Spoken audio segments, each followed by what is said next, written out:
SNB Islamic channel. Alhamdulillah, a special Ramadan transmission is start now on SNB Islamic channel. In this blessed month, don't miss the inspiring and faith-strengthening speeches of Maulana Muhammad Hanif Awan on our channel. Stay connected with us too. Benefit from the blessings of Ramadan. Watch, listen and share these speeches as much as possible so others can benefit too. May Allah grant us all the ability to earn more good deeds in this Ramadan. Ameen. May Allah grant us all the ability to earn more good deeds in this Ramadan. Ameen.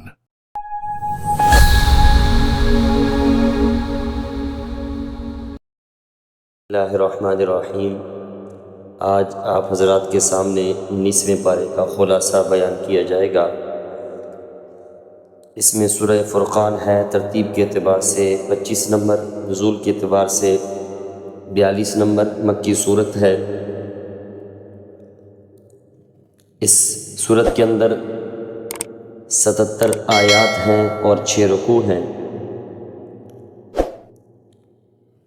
اس کا نام سورہ فرقان اس لیے رکھا گیا کہ سورت کا آغاز قرآن عظیم کے ذکر سے ہو رہا ہے، تو قرآن کا ایک نام فرقان بھی ہے۔ اور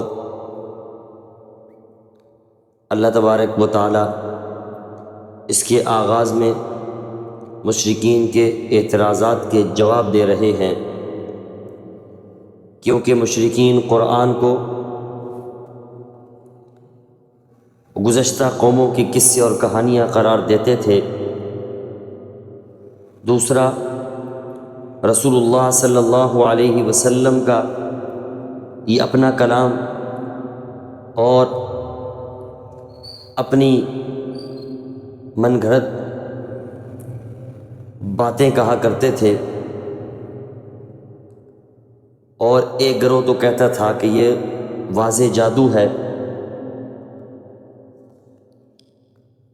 اور پھر ایک گروہ کہتا تھا حضور علیہ السلام کے بارے میں کہ ان کو انسان نہیں بلکہ فرشتہ ہونا چاہیے تھا، اور پھر ایک گروہ کہتا تھا حضور علیہ السلام پر اعتراض کرتے ہوئے کہ اگر بالفرض انسانوں میں نبوت مان لی جائے تو پھر یہ بھی لازم تھا کہ وہ دنیا کے اعتبار سے خوشحال اور سردار ہوتا۔ تو اللہ تبارک و تعالی ان باطل عقائد اور دعووں کی تردید دلائل کے ساتھ کر رہے ہیں۔ اللہ تبارک و تعالی ارشاد فرماتے ہیں،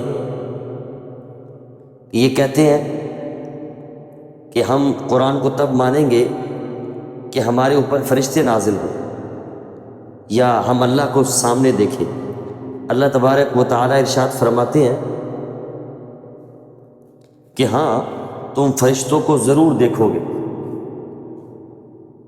تم فرشتوں کو ضرور دیکھو گے، لیکن تب دیکھو گے جب تمہاری روحیں قبض کرنے کے لیے وہ آئیں گے، لیکن اس دن وہ فرشتوں کو جب تم دیکھو گے تو تمہارے لیے کوئی خوشخبری نہیں ہوگی۔ اور پھر اللہ فرماتے ہیں،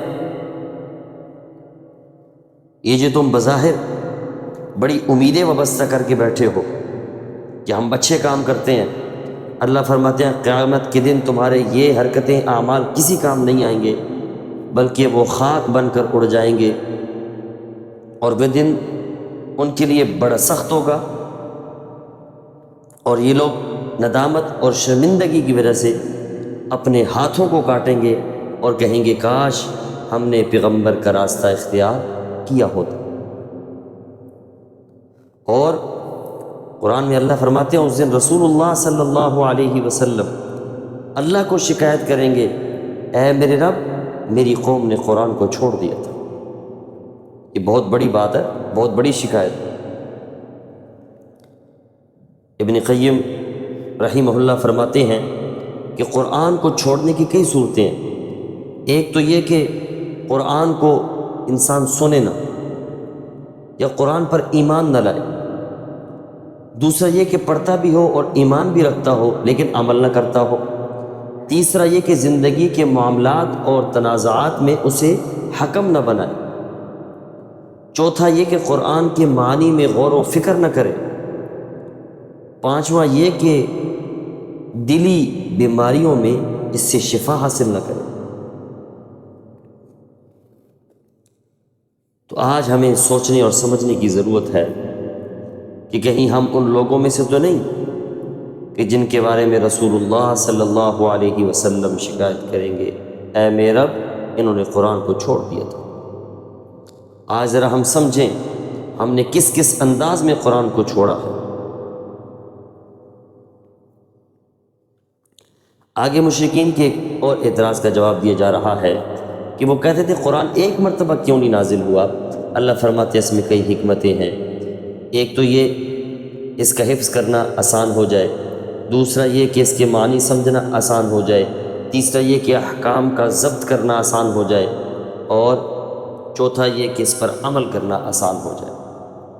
اور پھر ایک مخفی حکمت اہم یہ بھی ہے کہ تھوڑا تھوڑا نازل کرنے کا مقصد رسول اللہ صلی اللہ علیہ وسلم کے دل مبارک کو نور قرآن سے منور کرنا تھا، اور اس کی حقائق اور علوم سے آپ کی روح کو غذا اور دل کو تقویت دینا مقصود تھا۔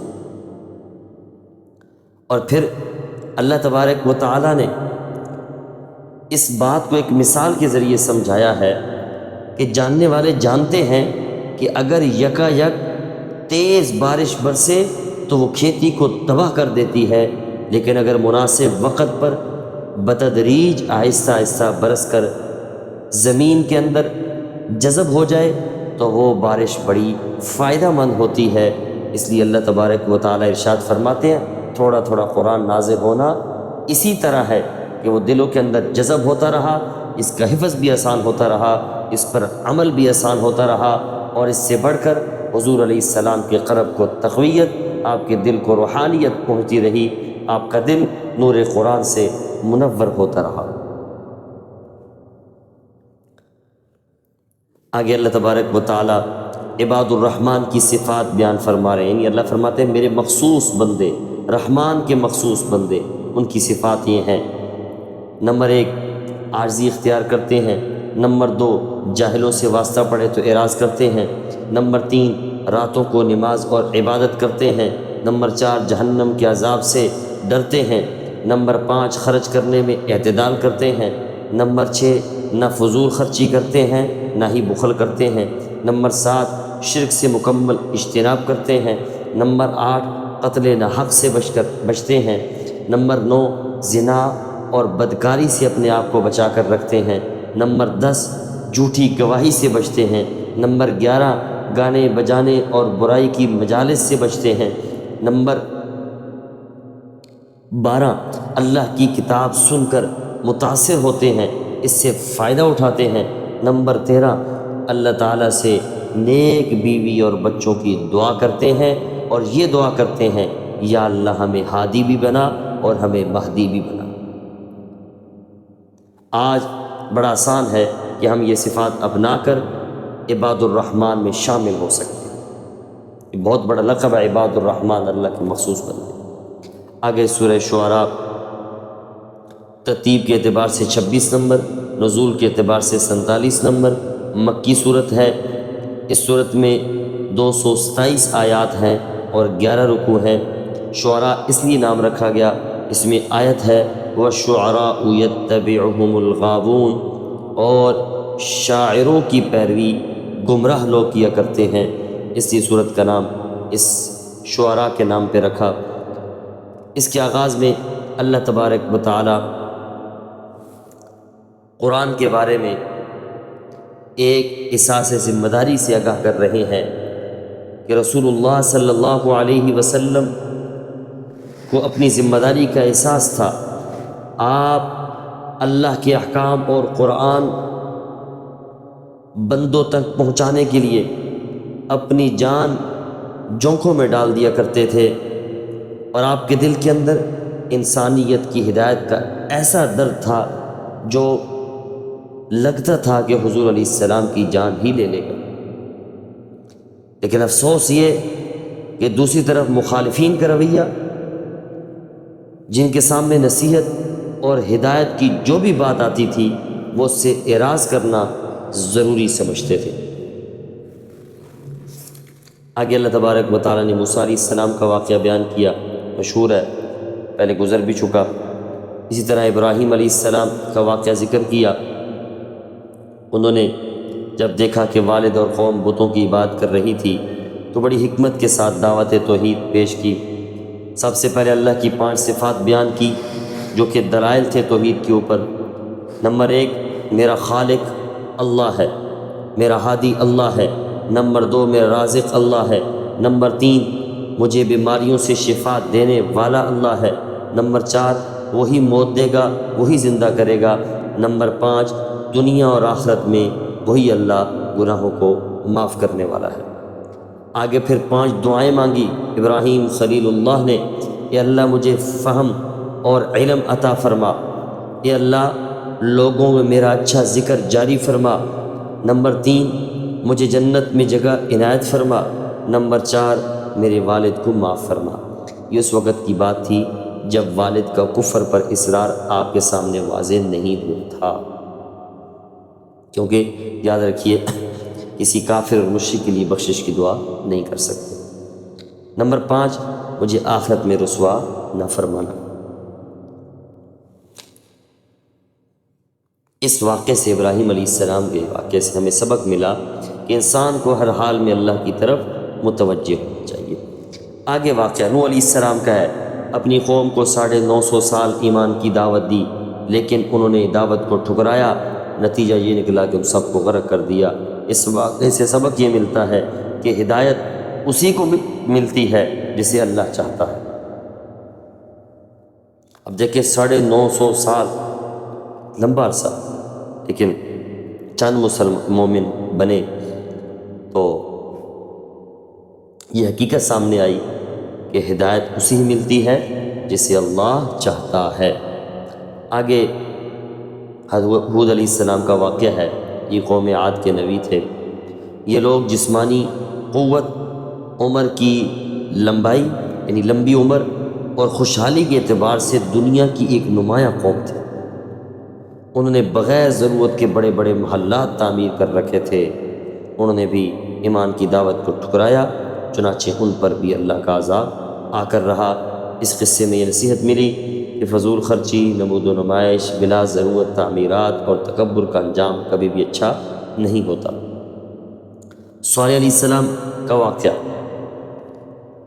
ان کی قوم کو مادی وسائل، رزق کی فراوانی اور امن تحفظ حاصل تھا۔ سرسبز باغات اور بارونق زمینوں میں آباد تھے،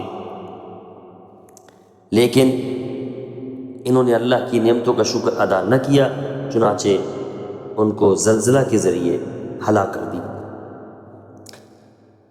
اس قصہ سے یہ سبق ملتا ہے کہ ہر ناشکری قوم کا انجام اسی طرح ہوتا ہے۔ لوط علیہ السلام کا آگے واقعہ بیان کیا۔ ان کی قوم شہوت پرستی میں پڑ گئی،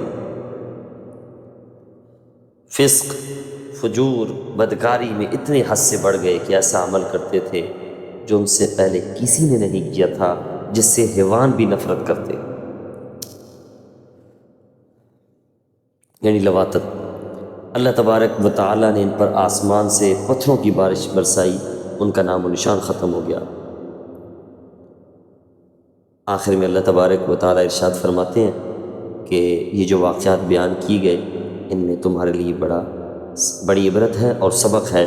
اور اس واقعے سے ہمیں کیا سبق ملا کہ نفسانی خواہشات کی تکمیل میں حد سے تجاوز کر جانا پھر انجام اسی طرح ہوتا ہے۔ آگے شعیب علیہ السلام کا قصہ، ان پر اللہ نے 3 اہم انعامات فرمائے۔ گھنے جنگلات اللہ نے عطا فرمائے، پھل والے باغات اللہ نے عطا فرمائے، میٹھے پانی کے چشمے اللہ نے عطا فرمائے، لیکن افسوس یہ اللہ کی نافرمانی میں مبتلا ہو گئے، مختلف گناہوں میں معصیت میں پڑ گئے۔ سب سے بڑھ کر ان کی خامی حقوق العباد کی ادائیگی میں یہ کمی کیا کرتے تھے، تو سمجھانے کے باوجود باز نہ آئے، اللہ عذاب لے کر آیا۔ کئی دن سخت گرمی رہی، پھر بادل چھا گئے، یہ لوگ ٹھنڈک کے حصول کے لیے بادل کے نیچے جمع ہو گئے، بادلوں سے آگ برسنے لگی، زمین پر زلزلہ طاری ہو گیا، اور یہ دیکھتے ہی دیکھتے کوئلہ بن کر رہ گئے۔ اس واقعے سبق ملا کہ حقوق العباد غصب کرنا اللہ کے غضب اور عذاب کو دعوت دینے والا عمل ہے۔ آگے سورہ نمل کہتے ہیں چونٹی کو۔ اس سورت کے اندر چونٹی کا ذکر ہے واقعہ، اس لیے سورت کا نام سورہ نمل رکھا۔ ترتیب کے اعتبار سے 27 نمبر، نزول کے اعتبار سے 48 نمبر، مکی سورت، اس میں 93 آیات اور 7 رکوع ہیں۔ واقعہ یہ ہے کہ حضرت سلیمان علیہ السلام، ان پر اللہ کے خاص فضل تھا کہ اللہ نے انسانوں، جنوں اور پرندوں کو ان کے لیے مسخر کیا تھا، اور پرندوں کی زبان بھی یہ جانتے تھے۔ ایک دن سلیمان علیہ السلام کا گزر اپنے لشکر کے ساتھ چیونٹیوں کی وادی کے پاس ہوا، تو انہوں نے سنا کہ ایک چونٹی جو سردار تھی وہ دوسری چونٹیوں سے کہہ رہی تھی کہ جلدی سے اپنی بلوں میں داخل ہو جاؤ، کہیں سلیمان علیہ السلام اور ان کا لشکر بے خبری میں تمہیں روند نہ ڈالے۔ آپ نے یہ کلام سنا تو مسکرائے، اللہ کا شکر ادا کیا کہ اللہ تو نے مجھے کتنی نعمتوں سے نوازا ہے، اور یہ کتنی بڑی نعمت ہے کہ میں پرندوں اور حیوانوں کی زبان اور بولی کو بھی سمجھ رہا ہوں۔ اسی طرح یہاں پہ ایک بات ذہن میں رکھی، اس واقعے سے ایک سبق ملا کہ خیر خواہی اللہ کو بڑی پسند ہے۔ اب یہ چونٹی، اس کی کیا حیثیت ہے؟ اس کا واقعہ اللہ نے قرآن میں ذکر کر دیا، اور ریزن کیا ہے؟ اس نے خیر خواہی کی تھی، وہ خود بل میں داخل ہو جاتی نا، اپنے آپ کو بچاتی، اس نے سب کا بھلا، سب کی خیر سوچی۔ آگے دوسرا واقعہ، سلیمان علیہ السلام کے دربار میں مستقل پرندوں کی حاضری ہوا کرتی تھی، تو ایک پرندہ ہدہد ایک دن غائب تھا۔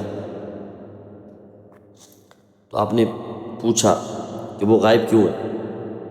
تو خیر اس نے آ کر بتایا کہ میں نے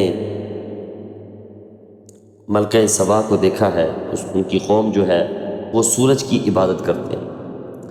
آپ نے خط بھیج کر ملکہ سبا کو اپنے دربار میں حاضر ہونے کا کہا۔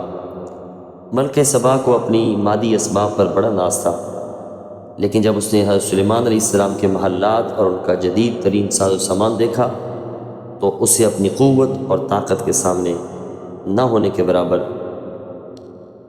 اپنی طاقت ان کے سامنے بالکل ہیچ محسوس ہوئی، کم محسوس ہوئی، اور اتنی وہ مرغوب ہوئیں کہ انہوں نے اسلام قبول کر لیا۔